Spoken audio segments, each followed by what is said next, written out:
ಪಾಪ ಸಿದ್ದರಾಮಯ್ಯನವ್ರಿಗೆ ಏನು ಮುಳುಗುವಂಥ ಸಮಯ ಅಥವಾ ಬಿದ್ದು ಹೋಗುವಂಥ ಸಮಯದಲ್ಲಿ ಗರ್ಕೆ ಹುಲ್ಲು ಸಿಕ್ಕರೂ ಹಿಡ್ಕೊಂಡ್ಬಿಡ್ತಾರೆ. ಸೊ ಈ ರೀತಿ ಇನ್ನು ಪಾಪ ನಮ್ಮ ಗುರುಗಳು ಮಠಾಧೀಶರು ಸಿದ್ದರಾಮಯ್ಯನವ್ರು ಪಾಪ ಒಳ್ಳೆಯವರು ಅಂದ್ಕೊಂಡು ಏನೋ ಪಾಪ ತಮ್ಮ ಬೆಂಬಲವನ್ನು ಕೆಲವರು ವ್ಯಕ್ತಪಡಿಸಿರ್ಬೋದು. ಆದರೆ ನಿಜಕ್ಕೂ ಸಿದ್ದರಾಮಯ್ಯನವ್ರು ಮಾಡಿರೋ ತಪ್ಪನ್ನು ಅವರಿಗೆ ತಿಳಿಸುವಂಥ ಪ್ರಯತ್ನ ಆಗಬೇಕು. ಇದು ಸತ್ಯದ ಪರವಾದಂಥ ಹೋರಾಟ, ನ್ಯಾಯದ ಪರವಾದಂಥ ಹೋರಾಟ, ಭ್ರಷ್ಟಾಚಾರದ ವಿರುದ್ಧವಾಗಿರೋಂಥ ಒಂದು ಹೋರಾಟ ಇದು ಯಾವುದೇ ವ್ಯಕ್ತಿ ಅಂತಲ್ಲ. ಈ ವ್ಯಕ್ತಿ ಮಾಡಿದ ಕಾರಣ ಒಬ್ಬ ಮುಖ್ಯಮಂತ್ರಿ ಆಗಿರೋರು ಇಷ್ಟು ದೊಡ್ಡ ಭ್ರಷ್ಟಾಚಾರಿಗಳಾದರೆ ಭ್ರಷ್ಟಾಚಾರಿಗಳಿಂದ ನಾಡನ್ನು ಹೇಗೆ ರಕ್ಷಣೆ ಮಾಡ್ತಾರೆ? ಈ ಮುಂಚೆ ಸಿದ್ದರಾಮಯ್ಯನವ್ರು ಹೇಳಿಕೆ ಕೊಟ್ಟಿದ್ದಾರಲ್ಲ, ಪಾಪ ತುಂಬ ಕಿವಿ ಮಾತುಗಳನ್ನು, ತುಂಬ ಸಲಹೆಗಳನ್ನು, ನೈತಿಕ ಹೇಳಿಕೆಗಳನ್ನು ಕೊಟ್ಟಿದ್ದಾರೆ. ನೀವು ಯಾವುದು ಫೇರ್ ಆ್ಯಂಡ್ ಇಂಪಾರ್ಷಿಯಲ್ ಎನ್ಕ್ವೈರಿ ಆಗಬೇಕು ಅಂದರೆ ನೀವು ರಾಜೀನಾಮೆನ ಕೊಡಬೇಕು, ಪ್ರಭಾವ ಬೀರುತ್ತೆ ಅಂತ.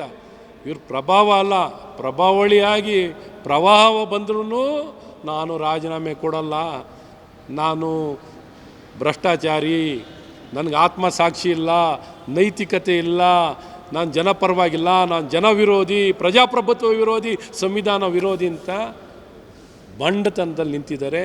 ಹಾಗಾಗಿ ಇವತ್ತು ಪೂಜ್ಯ ಗುರುಗಳಲ್ಲೂ ನಾವು ಸವಿನಯವಾಗಿ ಪ್ರಾರ್ಥನೆ ಮಾಡ್ತಾಯಿದ್ದೀವಿ.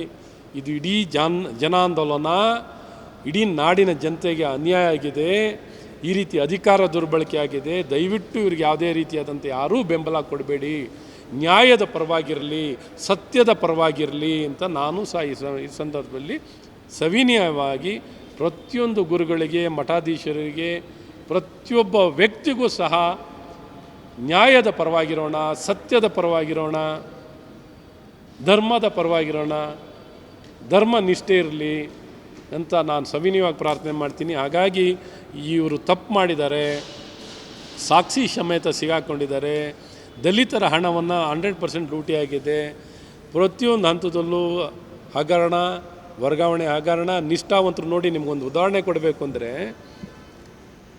ಒಬ್ಬ ಚಂದ್ರಶೇಖರ್ ಅಂತ ವ್ಯಕ್ತಿ ಸರ್ಕಾರಿ ನೌಕರ, ಒಬ್ಬ ಸಾಮಾನ್ಯ ವ್ಯಕ್ತಿ, ಒಬ್ಬ ಸರ್ಕಾರಿ ನೌಕರ. ಅವನಿಗೇನು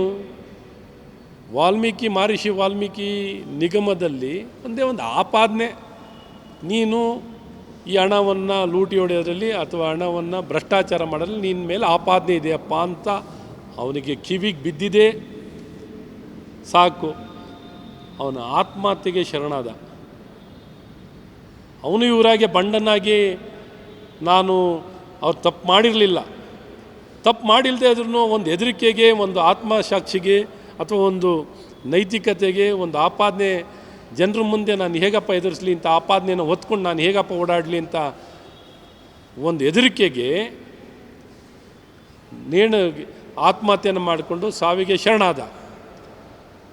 ಆ ಸೂಕ್ಷ್ಮತೆ ಇವತ್ತು ನೇರವಾಗಿ ಭ್ರಷ್ಟಾಚಾರ ಆಗಿರೋದನ್ನು ಒಪ್ಕೊಂಡು ಮುಖ್ಯಮಂತ್ರಿಗಳು, ಭ್ರಷ್ಟಾಚಾರ ನಡೆದಿರೋ ಸತ್ಯವಾಗಿದೆ, ಅಧಿಕಾರ ದುರ್ಬಳಕೆ ಮಾಡಿರೋದು ಹಂತವಾಗಿ 25-30 ವರ್ಷ ಹಂತವಾಗಿ ಕೇವಲ ಒಂದು 3.5 ಎಕರೆ ಜಮೀನಿಗೆ ವ್ಯವಸ್ಥಿತವಾಗಿ ಅಧಿಕಾರ ದುರ್ಬಳಕೆ ಮಾಡ್ಕೊಂಡಿರೋದು ಹಂತವಾಗಿ ಭಾಳ ಸ್ಪಷ್ಟವಾಗಿದೆ.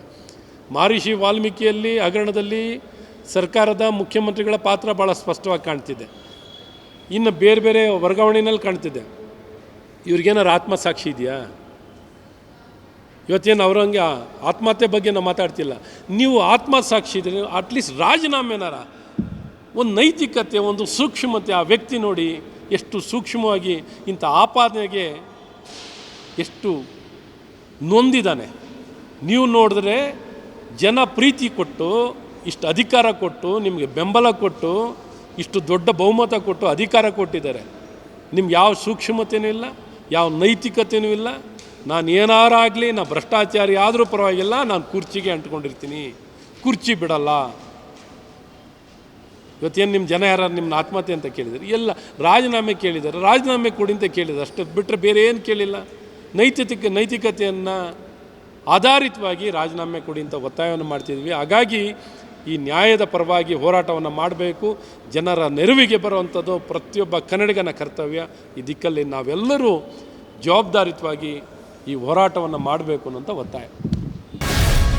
ಗ್ಯಾರಂಟಿ ನ್ಯೂಸ್, ಸುದ್ದಿ ಖಚಿತ, ನ್ಯಾಯ ನಿಶ್ಚಿತ.